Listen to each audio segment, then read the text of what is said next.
మురళి గారు నమస్తే అండి. నమస్తే. వినోద్ గారు అంటున్నది ఏంటంటే 2 అభ్యంతరాలు.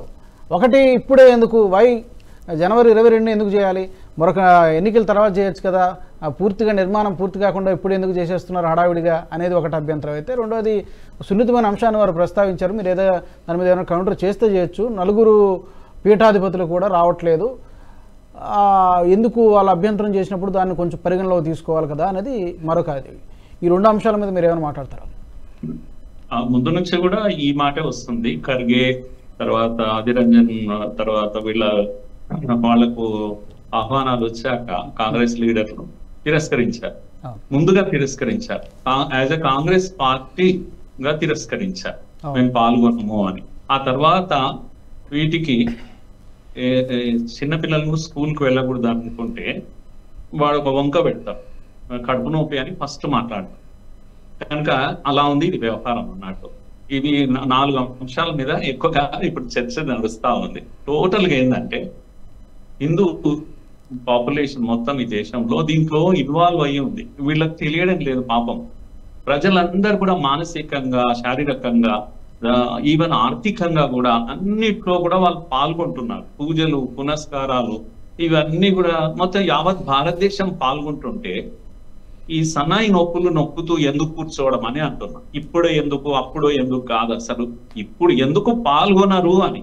ప్రతిదీ రాజకీయాలకు ముడిపెట్టడం అలవాటు. నేను ఒక విషయం చెప్తున్నాను రాజు గారు, ఈ ఉద్యమం నడిపించింది బీజేపీ కాదు. ఈ ఉద్యమం నడిపించింది అయోధ్య రామ జన్మభూమి ట్రస్ట్. ముందు నుంచి కూడా సాధు సంతువులు అందరూ కూడా దాన్ని నడిపించారు. విహెచ్పి ఒక హిందూ సంస్థగా మద్దతుగా నిలబడ్డది.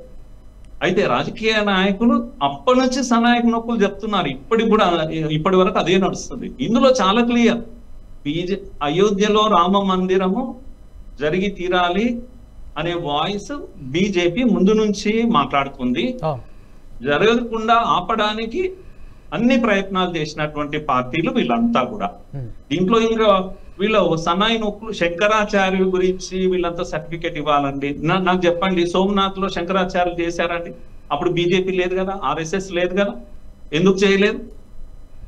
ఇక్కడ లక్ష్మణాచార్యులు లేకపోతే గణేష్ శాస్త్రి గారు వాళ్ళ ప్రొఫైల్ తీసుకోండి ఒకసారి. కొన్ని వందల మంది ఈ క్రతువు మొత్తం నిర్వహించడానికి దేశంలోనే వారణాసి నుంచి రకరకాల ప్లేసెస్ నుంచి వచ్చినటువంటి వీళ్ళు ఉన్నారు, ముజార్లు ఉంటారు. వాళ్ళు డేట్, టైం, ఎవ్రీథింగ్ వాళ్ళు డిసైడ్ చేస్తారు. ఈ దేశంలో మొదటి నుంచి కూడా గుర్తుపెట్టుకోవాల్సింది ఏంటంటే, రాజు పరిపాలనలో ఉన్నప్పటికీ కూడా అనేకమైన ధార్మిక విషయాలు, ముఖ్యంగా వాల్యూస్ విషయాలు వచ్చినప్పుడు ఇలాంటి ఋషులు, మహా ఋషులే రాజును గైడ్ చేశారు. వాళ్ళు ఫిక్స్ చేసిన డేట్స్ ఫాలో అయ్యారు తప్పితే రాజుగారు నాకు టైం లేదు, అపాయింట్మెంట్ ఇంకోసారి ఇస్తా అని అనలేదు. అంటే నువ్వు రావద్దనే చెప్తారు వాళ్ళు. ఈ విషయం ఈ కల్చర్ ఏందో మనం అర్థం చేసుకోవాలి. ఈ దేశం యొక్క కల్చర్ ఏంది, ట్రెడిషన్ ఏంది, ఇది మనం అర్థం చేయాలి. రాముడితో ఈ ప్రజలకు ఉన్నటువంటి అనుబంధం ఎంతటిది అనేది మనం అర్థం చేసుకోవాలి. అక్కడ రామాలయ నిర్మాణం జరగడం లేదు. It is a complex. ఆ కాంప్లెక్స్ లో ఒక శబరిమాత ఆలయం ఉంటది, ఒక హనుమంతుడి ఆలయం ఉంటది. ఎందరో నిమ్న వర్గాలకు సంబంధించిన జాతుల యొక్క ఈవెన్ పక్షి ఏమంటాం, పక్షి యొక్క దేవాలయం ఉంది. ఎన్ని దేవాలయాలు ఉన్నాయండి? అన్నిటికీ అన్ని వర్గాలు కనెక్టెడ్. దయచేసి మనం గుర్తుపెట్టుకోవాలి, ఈ దేశంలో సబ్బన్న వర్గాలు కనెక్ట్ అయ్యి ఈ పూజలో పాల్గొంటున్నారు. రాముడికి ఉపకథలు ఉన్నాయి. ఈ ఉపకథల్లో నిమ్న వర్గాలు, దళితులు, గిరిజనులు వీళ్ళందరూ కూడా ఎంతో నిష్ఠతో, ఎంతో ప్రేమతో, ఎంతో అభిమానంతో పాల్గొంటున్నారు. 500 ఏళ్లలో ఏ రాజు ఎవ్వడు కూడా ఏం చేయలేకపోయాడు. బాబర్ వచ్చి నిర్మాణాన్ని పూర్తి చేసినా ఆపారా? ఏదో చిన్న గుడిచినా ఏదో పెట్టుకో, ఎందుకంటే వాడికి ఉన్న నిష్ఠ అది. ఇది మీరు అర్థం చేసుకోరా? ప్రజల మనోభావాలను అర్థం చేసుకోరా? ఎంతసేపు ఇప్పుడు సన్నాయి నొప్పులు నొక్కుతా ఉన్నారు వీళ్ళు. దేశమంతా మీరు ఏం చేస్తున్నారు? పోనీ కేంద్రంలో ఒక నిర్ణయం చేసినారు, దేశమంతా ఒకేలాకున్నారా? మీ పాలసీ కేరళలో ఒకటి ఉంటుంది, ఉత్తరప్రదేశ్ లో ఒకటి ఉంటుంది. 500 మంది అంట అందరు కలిసి రేపు 15వ తేదీ పోయి ఆ సరాయిలో మునిగి పూజలు చేస్తారా? నాటకాలు కాకపోతే ఏంది ఇది? భక్తి ఉంటే భక్తి ప్రదర్శించండి, వెళ్తామని చెప్పండి బాజాబ్తా. ఆ రోజు కాకపోతే ఇంకో రోజు వెళ్తాం, అదే నిర్ణయం చేయండి. Congress as a party, if not 22nd, we'll go on so and so date and మేము రాముడిని మేము వర్షిప్ చేస్తాం, రాముడిని మేము ఆరాధిస్తామని ఒక నాయకుడు చెప్పవచ్చు బాధప్తా. ఇది రాజకీయం చేస్తున్నారు, రాజకీయ లబ్ధి కోసం చేస్తున్నారు. శంకరాచార్యుడు వద్దన్నారు అసంపూర్తిగా. ఏం తెలుసండి, ఎవరికి నాలెడ్జ్ ఉంది దీంట్లో అసంపూర్తిగా ఉందని? మీకు తెలుసా సోమనాథ్ టెంపుల్ సంపూర్ణమైన ప్రాణ ప్రతిష్ఠ చేశారనుకుంటున్నారా? తీయండి చరిత్ర. ఎప్పుడైనా గర్భగృహము శాంక్టమ్ శాంక్టోరం పూర్తి అయితే first layer, second layer, 3 layers తర్వాత ఉన్న లేయర్ మాత్రమే కాలేదు. First and second layers complete గా అయిపోయింది.